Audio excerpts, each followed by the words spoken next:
Thank you. I believe many of us are curious about the lives of our friends from abroad.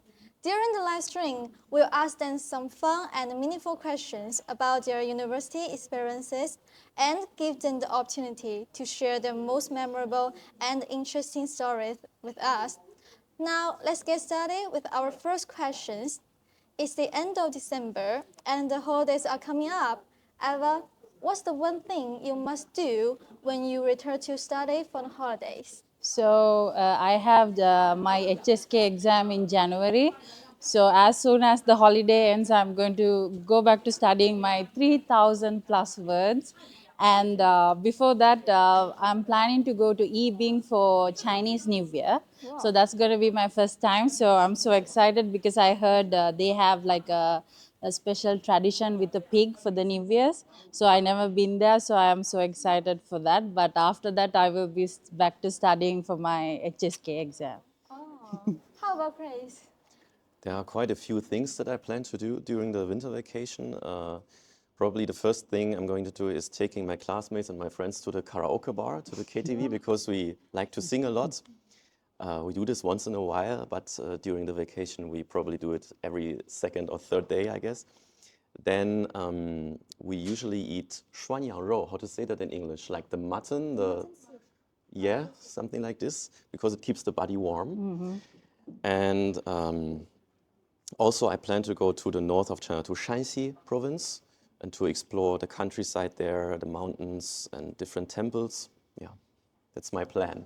Okay, well, you all have such an interesting life. So the next question is, you all lived in China for a long time. What behaviors and habits are making you more and more Chinese? So before I came to China, I used to eat a lot of sweet food. But then as soon as I came here, I like cut down like half of my like things that I eat. And then the next one is drinking lemon water. And, yes, I always add a slice of lemon to my water bottle when I go out. And the other one is opening the windows during winter. The thing is, I did not understand why they did that, but now I am also doing it to make the air inside more fresh. And the other one is saying "Ayya" or "Ayyamaya."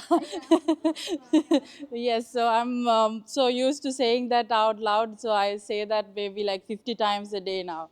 Wow. Yes. Yeah, for me, because you said this with the lemon Yeah, water, yeah. for me it's the hot water, because everyone, many Chinese people tell me, like, no matter what kind of problem you have, you catch the cold or you don't feel well, you have digestion problems, you need to drink hot water, and this is what I do a lot. And I used to be a big coffee drinker before in Germany, especially the place where I came from the federal state Saxony, the federal state of Germany, Saxony. There is a saying that people there they grew up drinking coffee, and now I find myself more and more into cha wenhua, into the tea culture. So I think that's a healthy habit. Yeah. It seems that the culture has a very strong influence. Then what is the most fulfilling thing you have done in your college life? So I get to volunteer as a medical student to a elders home this year. And so I went there, and then we sang with the old people and the grandmas and grandpas, and then we did a lot of activities together, even though none of us speak the same language. So that was very fulfilling for me, because they look so happy. Like you can see when they see us, like their entire face get lightened up. So that made my heart really happy. And then I kind of find meaningful encounter, and then I want to do more volunteer work like that in China. Oh, so meaningful. How about Grace? Yeah, for me, the most fulfilling thing in general is having the possibility to come here and to study here. Like when I came here to China last year in April, and finally could stay here for studying long term, and having this learning environment, and also being able to make a lot of new friends here, whether they are from China or from different countries of the world. I met friends here from Italy, from France, from Australia, from Sri Lanka. So I always used to say the whole world meets up in Chengdu. Yeah. And also what I find very fulfilling is the possibility to do a lot of volunteer work. I did a lot of volunteer work for communities, and also now I'm a community assistant in an international community in Tongzilin. Okay, that's so cool. And the last question is, what is the most unforgettable moment in your study abroad journey? So I got to try paragliding. So I tried paragliding last year, and then that was my most unforgettable thing that I've done in my life.